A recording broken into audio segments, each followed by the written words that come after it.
Chers frères et sœurs, c'est un privilège d'être devant vous ce matin.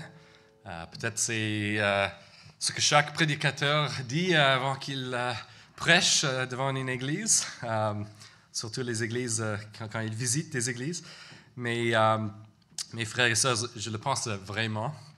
C'est vraiment un privilège de travailler avec vous à travers les années, de connaître certains d'entre vous de plus en plus à travers les années. Je suis d'accord avec Paul quand il a écrit à l'église de Philippe. J'exprime à mon Dieu ma reconnaissance chaque fois que je pense à vous. Je prie pour vous tous en toute occasion et c'est toujours avec joie que je le fais. Oui, je remercie Dieu pour votre solidarité qui, depuis le premier jour jusqu'à maintenant, a contribué à l'annonce de l'Évangile. Donc, c'est un privilège. Je vais commencer avec une question, mais avant la question, j'ai lu un article dans le New York Times récemment intitulé « Les avantages d'un sage égoïsme ». Les avantages d'un sage égoïsme. L'article a été écrit par un homme, Dan Harris, avec un podcast qui s'appelle « 10% plus heureux ». Et dans l'article, il raconte son voyage au Tibet pour rencontrer le Dalai Lama et pour explorer ce que ce personnage exalté appelle l'égoïsme sage. Identifié dès l'âge de 2 ans comme le chef spirituel et politique de Tibet, les dons du Dalai Lama concernant la méditation et l'enseignement étaient évidents dès sa jeunesse. À 23 ans, il a été forcé à l'exil à la suite d'une invasion chinoise. Au lieu de disparaître, il est devenu une figure mondiale, rencontrant les dirigeants du monde entier en prêchant sans relâche sa compassion, alors même que le gouvernement chinois réprimait son peuple et profanait sa culture. C'était cet individu également connu sous le nom « Sa sainteté » que Dan Harris voulait rencontrer. Au cours de leur rencontre, Dan s'est souvenu que le Dalai Lama avait une théorie qui exposait élégamment la fausse binaire, selon lui, entre l'égoïsme et le désintéressement. Il l'appelait l'égoïsme sage. Nous avons tous un penchant inné pour l'intérêt personnel, disait le Dalai Lama. C'est naturel et nous n'avons pas besoin d'en avoir honte. Un intérêt personnel vraiment éclairé signifie aussi reconnaître qu'agir de manière généreuse et altruiste nous rend plus heureux que de ne penser qu'à soi. Penser de manière plus compatissante est le meilleur moyen de satisfaire nos propres intérêts. Dan Harris ajoute, puis le Dalai Lama est devenu sérieux. Encore, l'altruisme ne signifie pas que l'on oublie complètement ses propres intérêts. Non. Donc, est-ce que le Dalai Lama a raison? On vient de fêter Noël. On a acheté plusieurs cadeaux à nos chers, la famille, nos enfants. Et c'est vrai qu'on reçoit une joie, n'est-ce pas, quand nos proches ouvrent les cadeaux, nos enfants, nos conjoints. Même Jésus a dit qu'il y a plus de bonheur à donner qu'à recevoir. Est-ce que c'est donc possible que le Dalai Lama est sur la bonne voie? Peut-être en partie, mais est-ce que c'est la raison ultime que Dieu donne pour faire du bien aux autres? Je pense que la plupart des religions du monde diraient oui, quel que soit le worldview dans lequel on a grandi ou on a adopté, soit qu'on est athéiste, bouddhiste, musulman, on est spirituel. C'est en fin de compte ainsi que le monde considère l'altruisme. Je vais servir les autres tant que j'obtiendrai quelque chose en retour, soit la reconnaissance, soit le bonheur, le pardon de Dieu, plus tard peut-être le paradis. Mais cela ne vous ressemble-t-il pas dénué un peu de l'amour? Le véritable altruisme ne nécessite-t-il pas le sacrifice de soi, ce qu'on vient de chanter par rapport à Jésus? Ce sage égoïsme ne s'effondre-t-il pas lorsque nous servons d'autres personnes qui ne nous aiment pas en retour, qui ne nous remercient pas lorsque nous aimons nos ennemis? Donc, tournons nos Bibles ce matin à Hébreux chapitre 13 et je vais prier. Donc, Hébreux chapitre 13.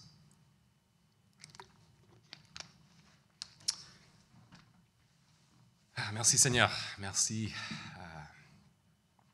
Oui, je pense, peut-être c'est pas au hasard qu'on a célébré le repas du Seigneur, ce matin, la table du Seigneur, en réfléchissant à la grande amour que tu nous as montré, Seigneur. Je prie que tu m'utilises, un homme faible, pécheur, pour amener ta parole ce matin, que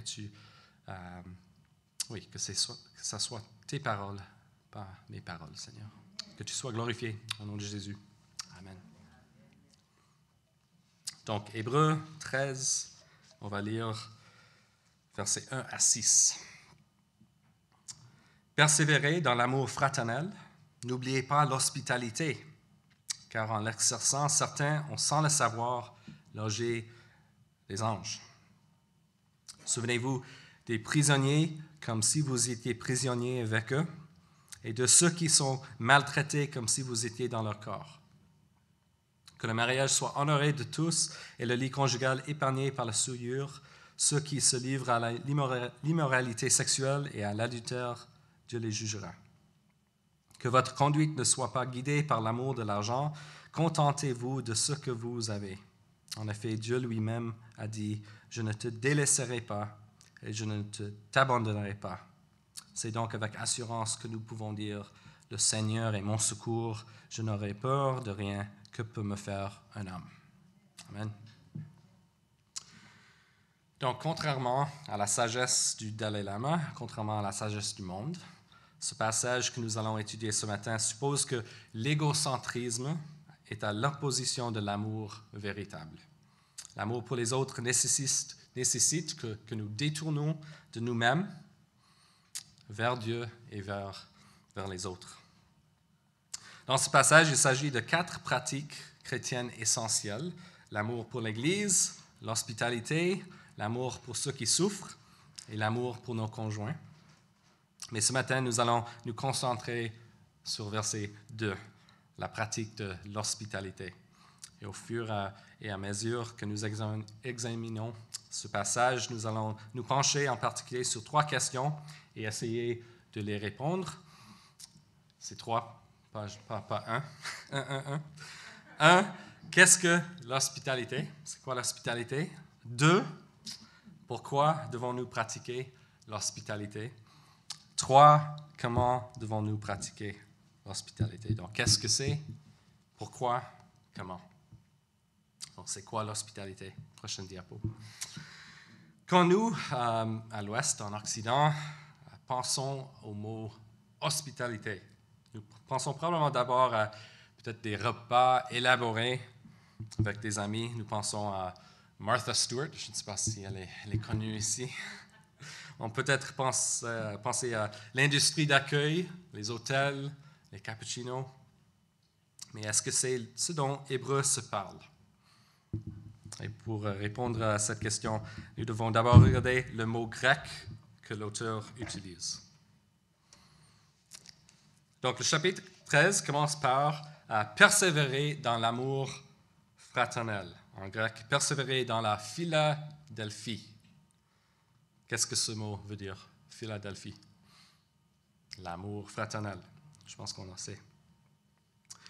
Mais quel est le mot utilisé dans le verset 2? Il est dit, n'oubliez pas pas Philadelphie, mais philoxénia. Philoxénia traduit littéralement l'amour pour l'étranger. L'amour pour l'étranger. Donc, peut-être nous n'avons pas entendu du mot grec philoxénia avant, mais nous avons certainement entendu du mot xénophobie. C'est le même mot grec, sauf que c'est la crainte de l'étranger. Philoxénia, c'est l'amour pour l'étranger. Donc, l'auteur nous dit de continuer dans la de continuer dans la Philadelphie, mais c'est la base de la communauté chrétienne. mais comment présente-t-il Philoxénie? N'oubliez pas. Je pense que l'auteur d'Hébreux, il sait que pour nous, la Philadelphie, ce n'est pas si difficile. Hein? C'est assez facile d'aimer nos proches, d'aimer nos frères, nos sœurs. Mais Philadelphie, il dit n'oubliez pas. Peut-être c'est plus facile d'aimer nos frères et sœurs que les étrangers. L'hospitalité, l'amour pour l'étranger. Donc, décrire tant le Canada, le Québec, le Montréal, comme une culture qui embrasse l'hospitalité biblique, cet amour pour l'étranger. Nous découvrirons bientôt que l'hospitalité n'était pas un concept étranger dans l'Antiquité, dans le 1er siècle, certainement parmi les Juifs, mais aussi dans la culture gréco-romaine au sens large.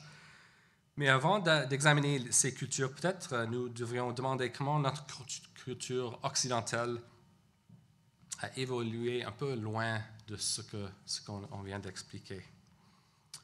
J'imagine que c'est plus évident peut-être pour ceux qui ont grandi ailleurs, qui sont venus ici, ou peut-être quand on visite l'Afrique ou le Moyen-Orient, d'autres cultures que la nôtre, on voit que ces cultures, ils connaissent vraiment l'hospitalité.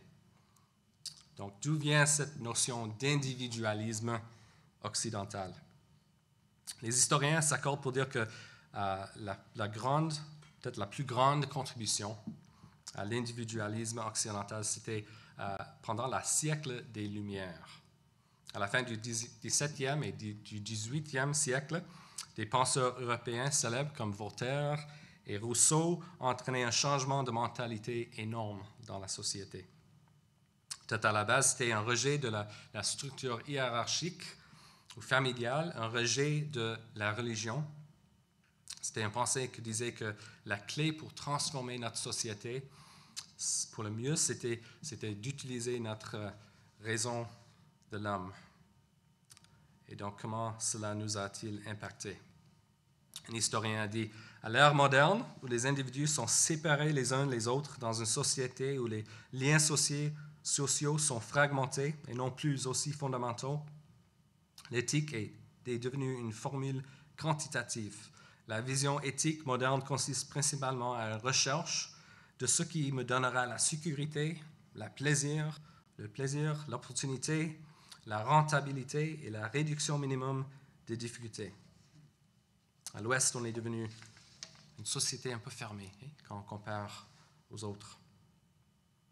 La valeur de l'amour pour notre communauté, même pour la famille étendue, n'est plus une grande importance dans la culture occidentale.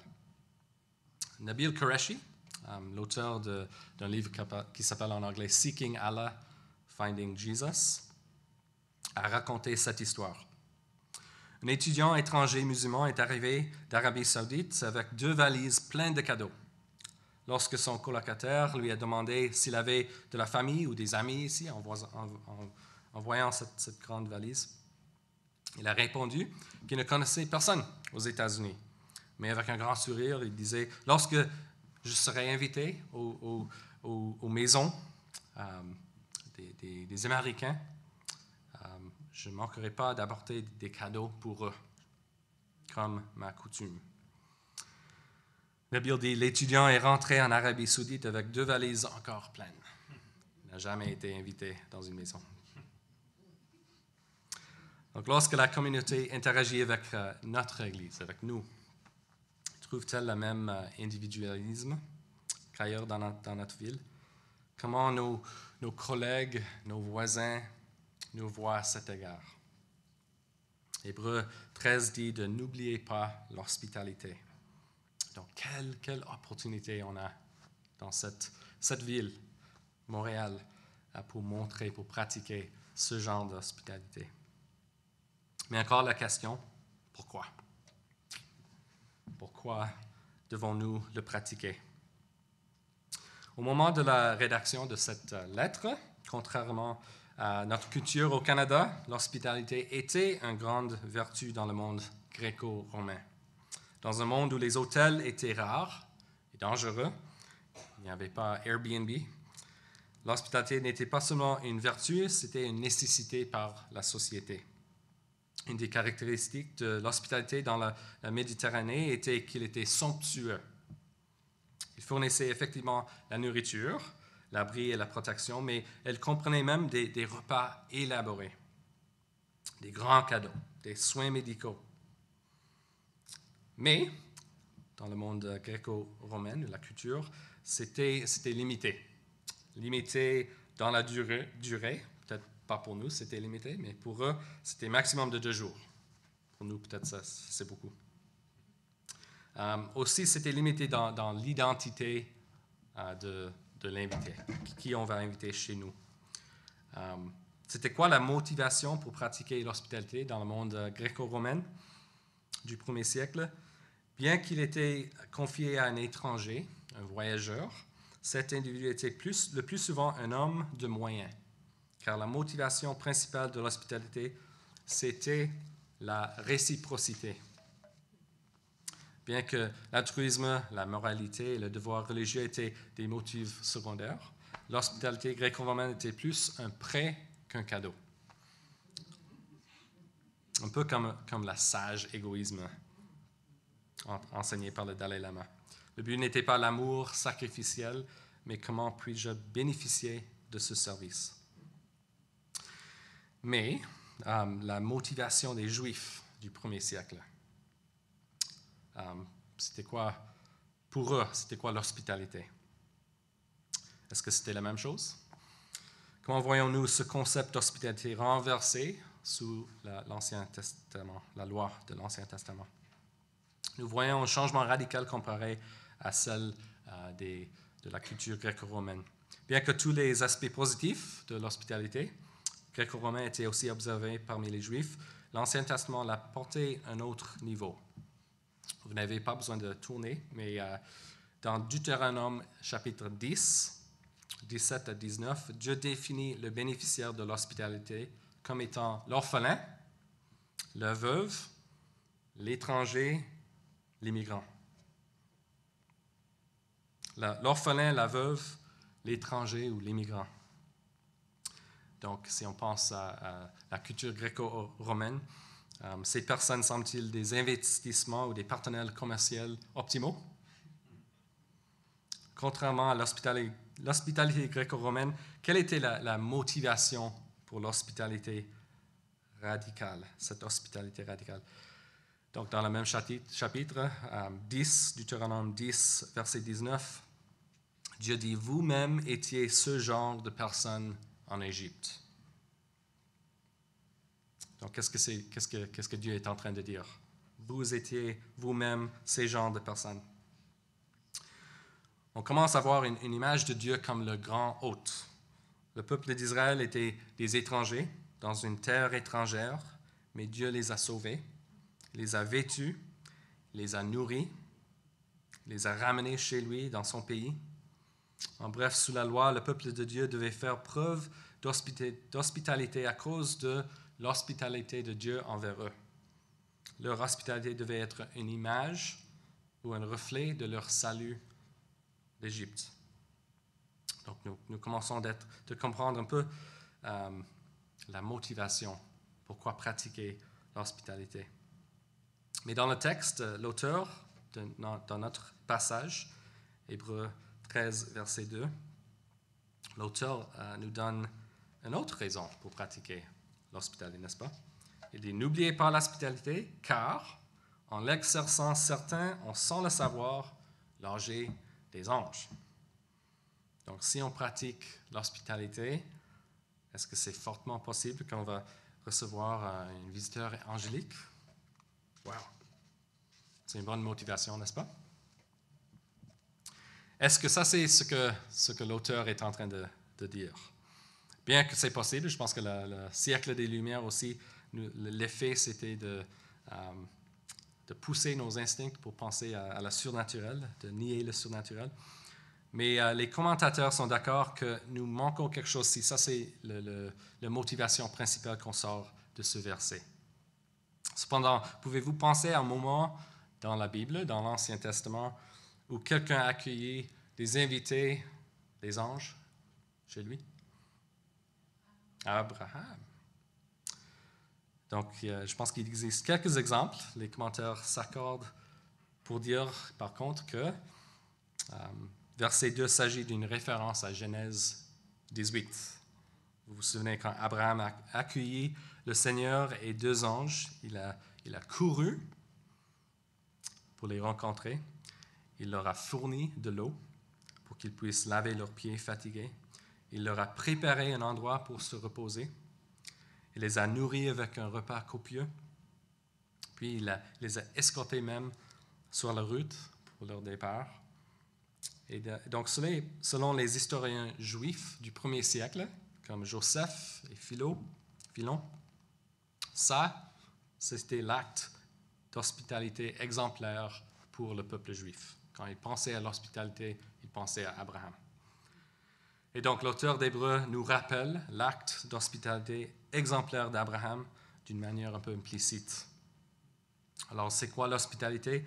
Nous avons appris qu'il s'agissait littéralement de l'amour pour l'étranger, pas dans l'espoir de recevoir quelque chose en retour, mais comme un reflet de l'hospitalité de Dieu envers le peuple d'Israël.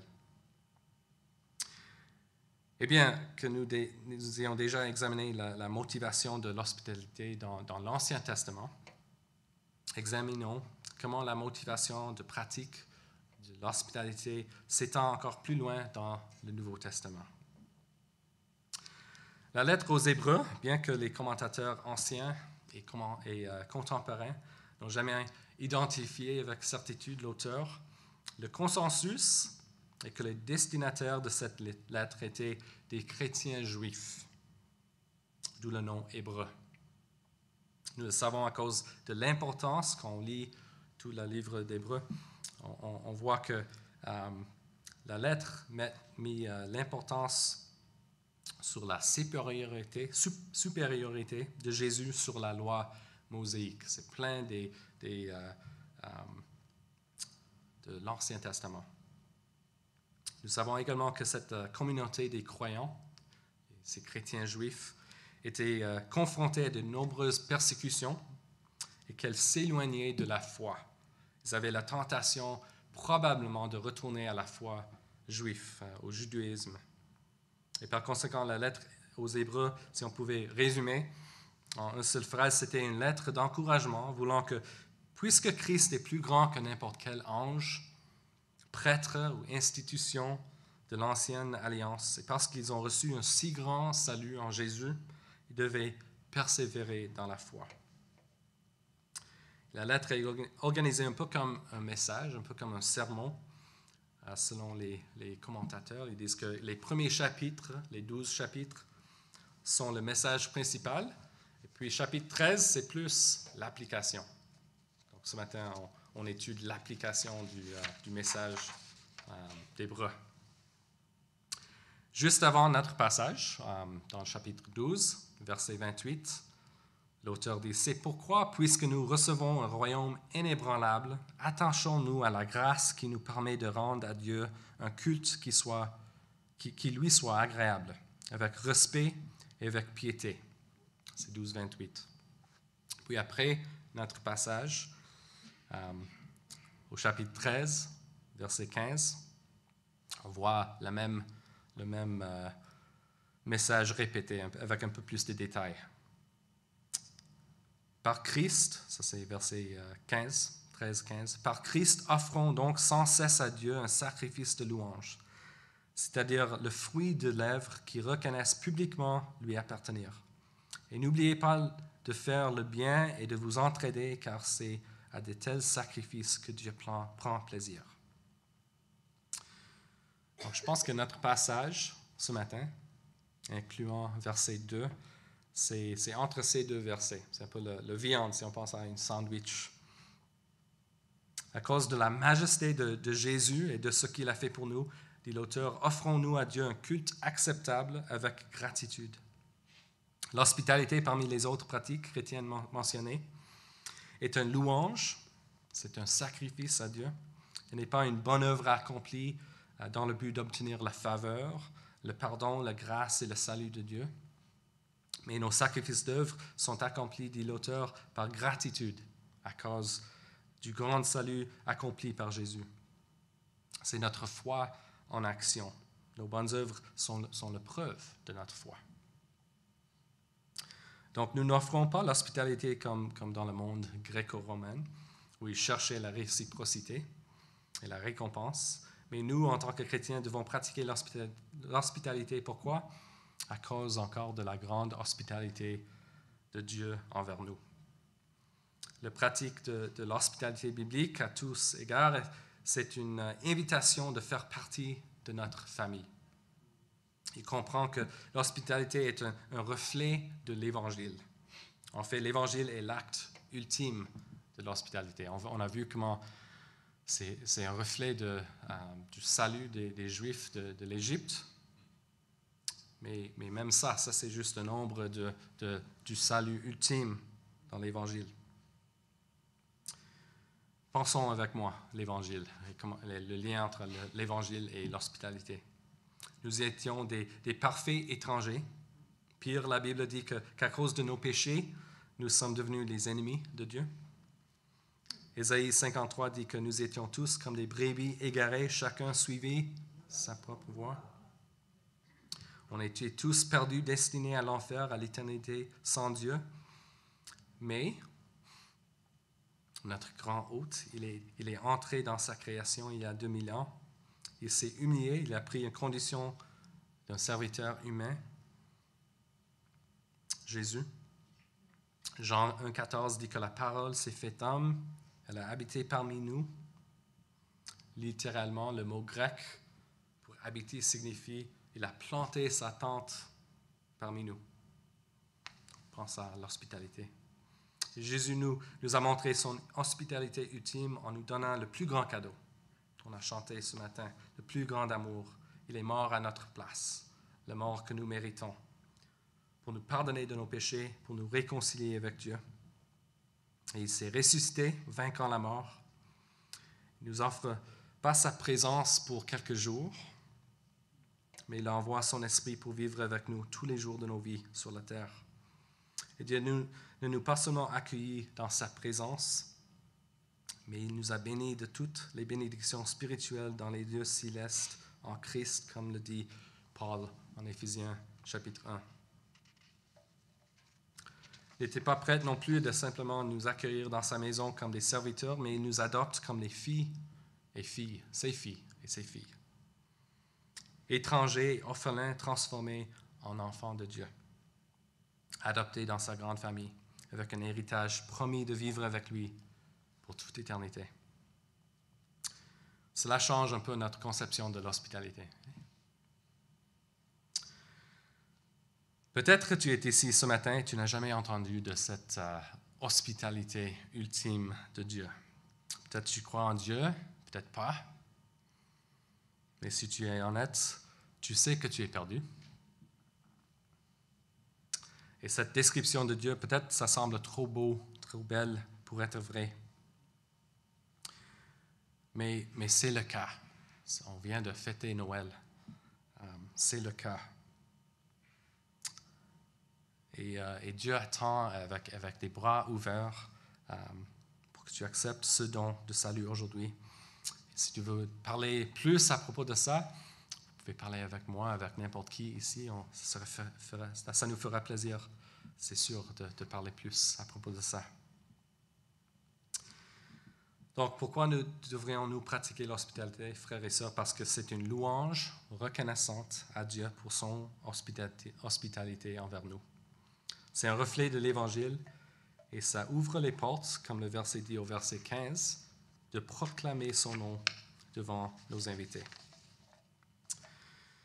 Je sais que certains d'entre vous sont des évangélistes de rue doués qui peuvent aller dans le parc ou dans la rue, ou porte à porte, devant quelqu'un que vous n'avez jamais rencontré, et engager avec confiance et converser, discuter le plan du salut. Je pense à René Frey. Louons Dieu. Je vous encourage de le faire encore plus. J'étais avec lui il y a quelques semaines et je parlais avec sa femme. Et elle m'a dit que juste durant cette semaine, il était au métro. Il avait eu le privilège de conduire 3 personnes à Christ, juste la semaine. Donc, gloire à Dieu. Mais peut-être tu n'es jamais senti capable ou effectif dans cette manière d'évangélisation. Tu as eu du mal à partager ta foi, comme nous tous. Et tu as pensé que tu n'étais pas qualifié. Donc, avez-vous essayé l'hospitalité? Quand on invite les gens chez nous, lorsque nous invitons des personnes à faire partie de notre vie, pas simplement juste les inviter chez nous, Dieu ouvre inévitablement des portes pour partager naturellement notre foi. Peut-être que cela commence tout simplement en priant pour la nourriture devant nous, au nom de Jésus. Il y a quelques semaines, j'avais un de mes étudiants. Je pense que vous savez que j'enseigne l'anglais pour rencontrer les gens. Donc, un de mes étudiants qui s'appelle Ben Yachlef, un Algérien, il est venu chez moi. Et comme je l'imagine, dans vos maisons, on a parfois des Bibles un peu partout.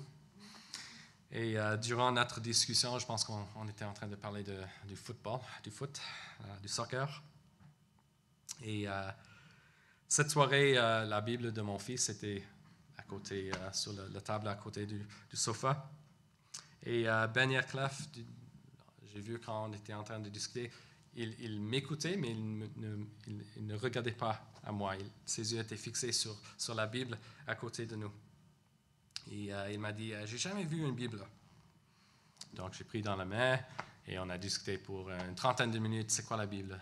C'est pas juste un livre, c'est 66. Puis ça a rentré dans une discussion de c'est quoi la vraie histoire de la Bible, qui est Jésus.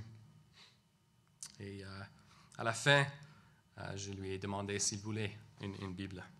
Et il dit, avec un grand sourire, oui, j'aimerais apprendre plus. Pas pour me convertir, mais pour apprendre. C'est toujours bon d'apprendre. Mais vous savez que ce que Charles Spurgeon a dit concernant la parole, c'est un lion. La parole de Dieu est un lion. Il suffit de le laisser sortir de sa cage. Donc, juste une illustration pour juste l'hospitalité. Comment l'hospitalité peut nous donner une façon facile à partager l'Évangile. Donc, comment devons-nous la pratiquer? Nous avons donc appris ensemble c'est quoi l'hospitalité, pourquoi nous, comme chrétiens, devons le pratiquer. Donc, pour conclure, nous allons examiner maintenant comment le faire. En réfléchissant à l'hospitalité biblique, on commence à comprendre que l'hospitalité n'est pas simplement juste un acte de louange, mais c'est littéralement un sacrifice. Ça devrait être un sacrifice. C'est un sacrifice de temps. Cela prend de temps loin du travail, loin de nos amis, de la famille, des conjoints, de nos enfants. En plus, ça vide parfois nos comptes bancaires, c'est cher. Peut-être c'est difficile d'inviter les gens chez nous. Peut-être notre appartement est trop petit ou on sent que c'est trop petit. On n'a pas assez d'argent. On a toutes sortes de bonnes excuses pour ne pas le faire. Autrement dit, comme au verset 15 et 16, l'hospitalité est un sacrifice. Dans son livre, l'hospitalité est accompagnée d'une clé de maison. Hospitality comes with a house key. L'auteur Rosaria Butterfield a écrit « Nous ne pouvons pas obéir avant d'avoir donné notre vie. Avec toutes nos identités et idoles fausses et verbales, nous ne pouvons pas obéir avant d'être confrontés aux faits. L'Évangile vient en échange de la vie que nous avons vécue. Mais quand nous mourons à nous-mêmes, nous trouvons la liberté d'obéir. Lorsque la grâce de Dieu change notre statut de rebelle en racheté, son esprit nous donne le pouvoir de lui obéir. Nous sommes transformés par le renouvellement de nos esprits à sa ressemblance. L'obéissance joyeuse est la preuve de notre amour pour Jésus, écrit Rosaria Butterfield. Donc, comment devons-nous pratiquer l'hospitalité? En donnant nos vies. Jésus a dit, en Luc, si quelqu'un veut être mon disciple, qu'il renonce à lui, qu'il se charge chaque jour de sa croix et qu'il me suive chaque jour. Donc même en tant que chrétien, même en tant que pasteur, missionnaire, nous échouons dans ce domaine. Certains jours, nous oublions de charger de notre croix. Travailler à travers les cultures peut être vraiment difficile, n'est-ce pas? Dans notre ville multiculturelle, dans notre église multiculturelle, les actions et les paroles sont souvent mal interprétées, peut-être nos courriels aussi. Ce qui est poli ou normal dans une culture peut être impoli dans une autre culture. Une étudiante iranienne a habité avec nous pour une saison chez nous. Et on a découvert qu'en Iran, c'est poli de refuser une offre 2 ou 3 fois avant d'accepter. Donc, est-ce que vous voulez manger avec notre famille ce soir? Hania? Elle s'appelle Hania. Ah, non, merci. Vous êtes sûr? Non, non, merci. Ça nous fera plaisir? Non, je ne veux pas vous déranger. Ah, OK. Ah, on a oublié de demander une quatrième fois. Nous pouvons devenir frustrés.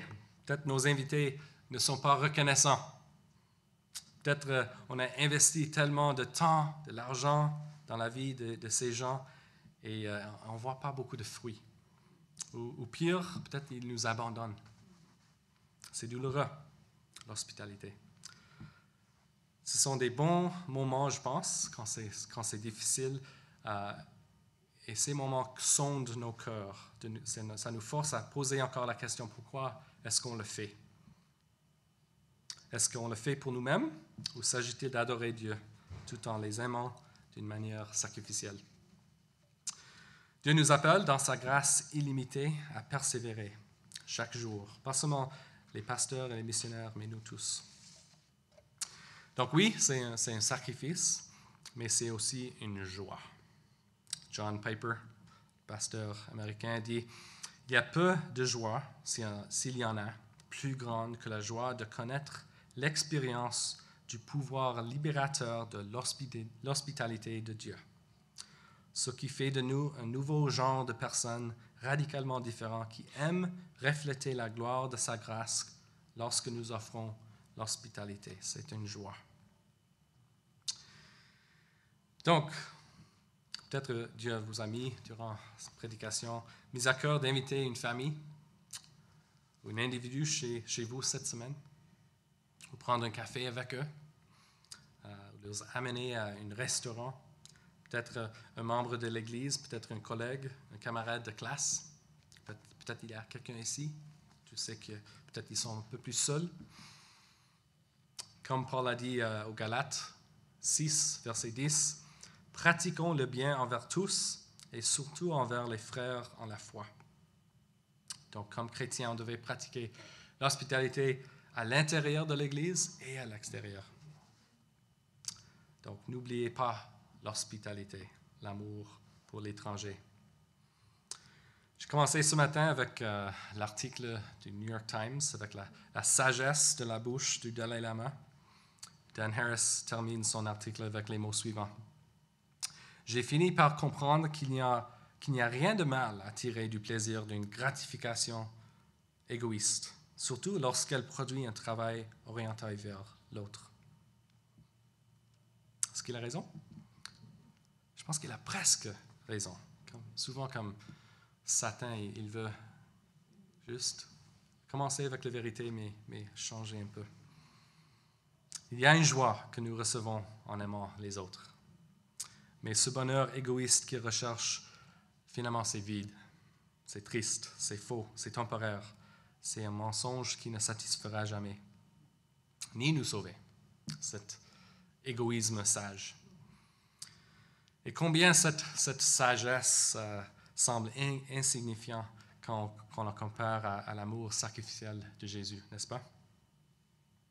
Par contre, dans l'hospitalité chrétienne, biblique, nous avons la vraie joie d'inviter les étrangers chez nous, peut-être, qui deviendront des amis et, Dieu voulant, la famille. dans le vrai sens du terme, la famille en Jésus. Et nous ne le faisons pas seuls. Au verset 5, Dieu nous donne l'assurance, « Je ne te délaisserai point et je ne t'abandonnerai point. » Amen. Amen.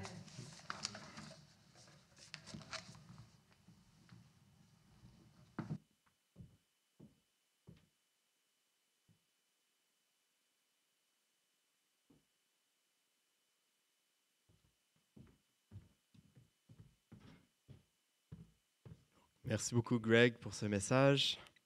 J'espère pouvoir